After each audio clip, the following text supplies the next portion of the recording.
Hello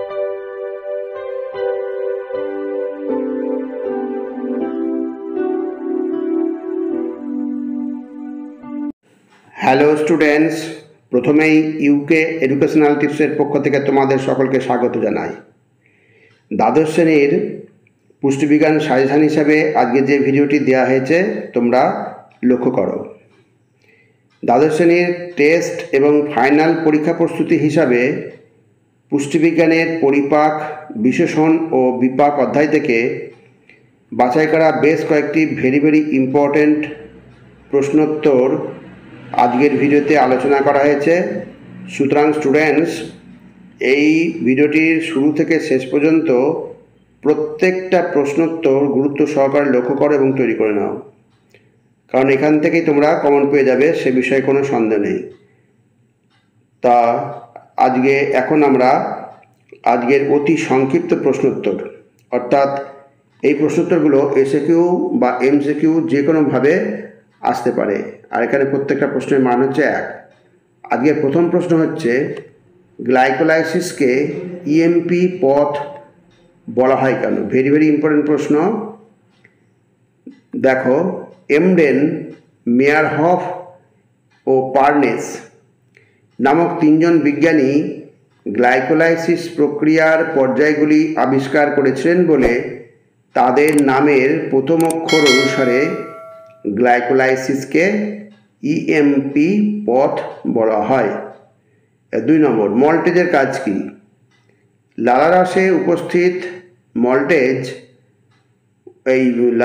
উপস্থিত maltase উৎসেচক দ্বিশর্করা মল্টোজকে একক শর্করা গ্লুকোজে পরিণত করে। 3 নম্বর, কড়িচক্র নিয়ন্ত্রণকারী 2টি হরমোনের নাম লেখো।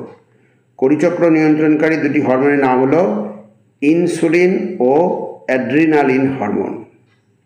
ইনসুলিন হরমোন কোথা থেকে খরিত হয়?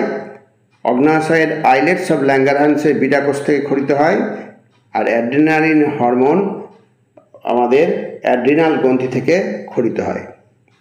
এবার 4 নম্বর, রেগুলেটরি উৎসেচক কাকে বলে? ভেরি ইম্পর্টেন্ট প্রশ্ন, প্রত্যেকটা প্রশ্ন খুবই গুরুত্বপূর্ণ। দেখো, যে বিশেষ ধরনের উৎসেচক কোষে জৈব রাসায়নিক বিক্রিয়ার সংকেত বুঝে প্রয়োজন অনুযায়ী বিক্রিয়ার হারকে নিয়ন্ত্রিত করে তাকে রেগুলেটরি উৎসেচক বলে। এবার 5 নম্বর, প্রোটিনের উপচিতি বিপাক বলতে কী বোঝো?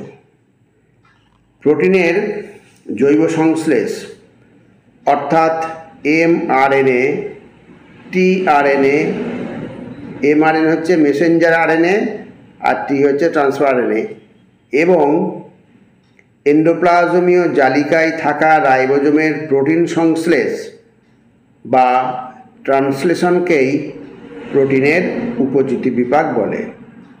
নেক্সট 6 নম্বর, গ্লুকোজ থেকে গ্লাইকোজেন তৈরির পদ্ধতিকে কি বলে?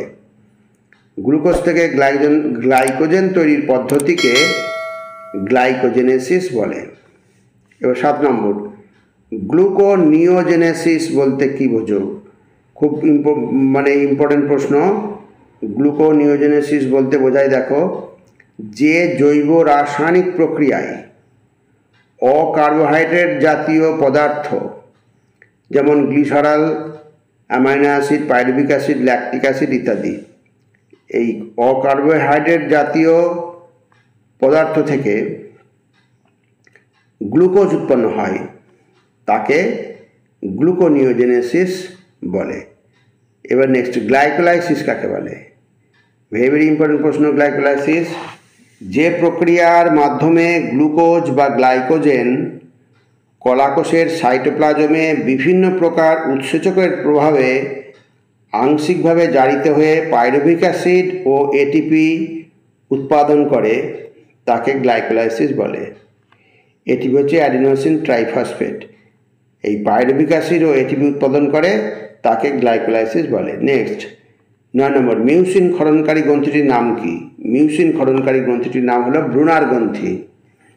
10 নম্বর, গবলেট কোষ কোথায় দেখা যায়? গবলেট কোষ ক্ষুদ্রান্ত্রে দেখা যায়। নেক্সট, ক্ষুদ্রান্ত্রে ফ্যাট কণা শোষণের জন্য যে অণু উৎপন্ন হয় তার নাম কি? তাহলে ক্ষুদ্রান্ত্রে ফ্যাট কণা শোষণের জন্য যে অণু উৎপন্ন হয় তার নাম মিসেল। নেক্সট 12 নম্বর, অগ্ন্যাশয়ের কোন কোষসমূহ থেকে গ্লুকাগন নিঃসৃত হয়? যেটা খানিক আগেই বললাম, অগ্ন্যাশয়ের আলফা কোষ থেকে গ্লুকাগন নিঃসৃত হয়, আর অগ্ন্যাশয়ের বিটা কোষ থেকে নিঃসৃত হয় ইনসুলিন। এই 13 নম্বর প্রশ্ন উত্তরটা, অগ্ন্যাশয়ের বিটা কোষ থেকে কোন হরমোন খরিত হয় বা নিঃসৃত হয়? অগ্ন্যাশয়ের বিটা কোষ থেকে ইনসুলিন হরমোন নিঃসৃত হয়। নেক্সট, লালারসে উপস্থিত প্রধান উৎসেচকটির নাম কি? এটা তো খুবই কমন প্রশ্ন, তোমরা প্রত্যেকে জানো। লালারসে উপস্থিত প্রধান উৎসেচকটির নাম ট্যালিন। এই ট্যালিন হচ্ছে শর্করা ভঙ্গক উৎসেচক বা অ্যামাইডোলাইটিক এনজাইম।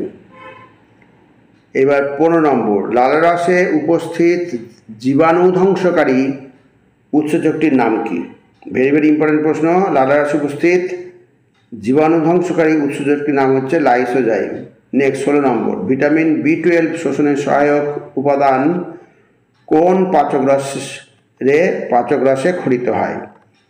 খুবই ইম্পর্টেন্ট প্রশ্ন। ভিটামিন B12 শোষণের সহায়ক উপাদান পাকরসে খরিত হয়।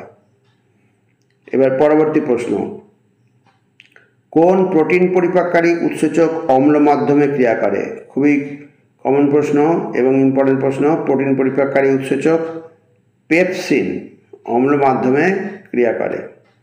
নেক্সট 18 নম্বর, হেক্সোজ শোষণের সহায়ক খনিজ লবণটি কি? হেক্সোজ শোষণের সহায়ক খনিজ লবণটি হলো সোডিয়াম। নেক্সট, ইউরেমিয়া কি?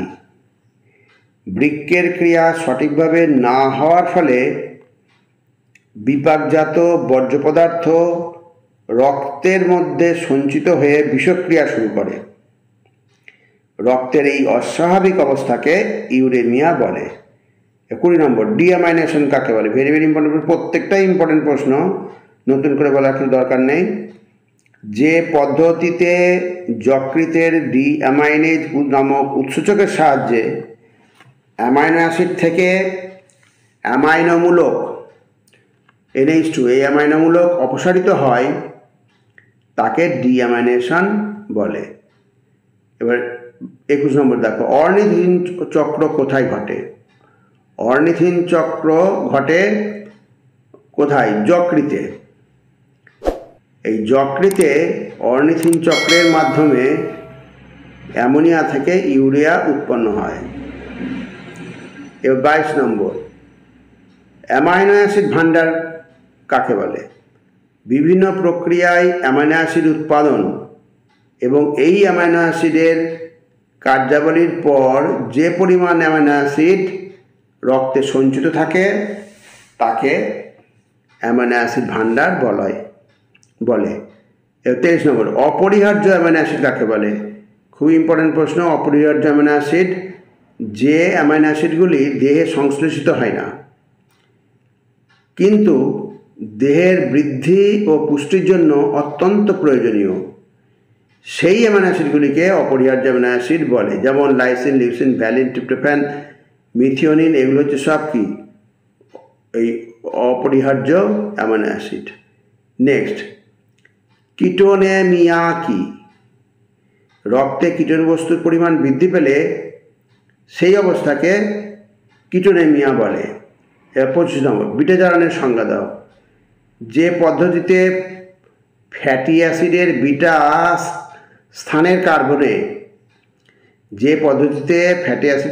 স্থানের কার্বনে অর্থাৎ কার্বক্সিল মূলক থেকে COOH কার্বক্সিল মূলক থেকে তৃতীয় কার্বনে জারণ ক্রিয়া ঘটে তাকে বিটা জারণ বলে। তাহলে স্টুডেন্টস, আজকে যে প্রশ্নোত্তরগুলো দেওয়া হলো প্রত্যেকটাই ভেরি ভেরি ইম্পর্টেন্ট প্রশ্ন। প্রথমেই বলেছি, আবার তোমাদের স্মরণ করে দিলাম। অতএব এগুলো তোমরা অতি অবশ্যই তৈরি করবে। এখান থেকে তোমরা টেস্ট ফাইনালে এই অধ্যায় থেকে প্রশ্ন কমন পেয়ে যাবে। যদিও এই অধ্যায় থেকে আর একটা ভিডিও তোমাদের দেওয়া হবে। যাই হোক স্টুডেন্টস, ভিডিওটি যদি ভালো লাগে অবশ্যই সাবস্ক্রাইব করো, এর সাথে একটা লাইক দিও এবং তোমার ফ্রেন্ডসদের মধ্যে ভিডিওটি শেয়ার করো। তাহলে স্টুডেন্টস আজকে এখানেই শেষ করি। তোমরা সকলে ভালো থেকো, সুস্থ থেকো। Thank you very much.